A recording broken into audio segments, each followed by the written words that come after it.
বাবা, আর একটু আস্তে কথা বলো না, এখানে আওয়াজ আসছে। তুমি জানো না বাড়িতে বসে একটা মেধাবী ছাত্র অধ্যয়ন করছে? কোনো একটা জ্ঞান নেই না।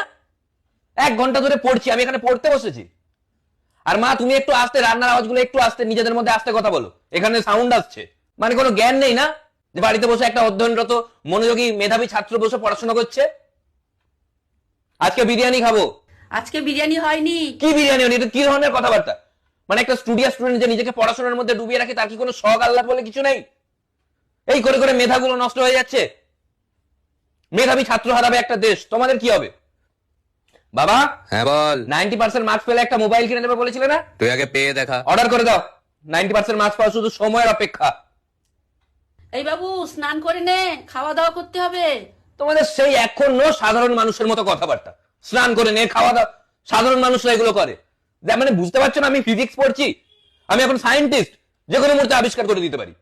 আরে কোনো নলেজ নেই। আমি যাবো এখন, খেতে যাবো ওই রুমে, সময় নষ্ট হয়ে যাবে। আমাকে এই রুমে খাবার দিয়ে যাও। উফ, কত সময় নষ্ট করবো আমি। আর বলছি স্কুলে সাইকেলে যেতে প্রবলেম হচ্ছে, অনেক সময় নষ্ট হচ্ছে। একটা বাইক কিনে দেওয়ার ব্যবস্থা করো।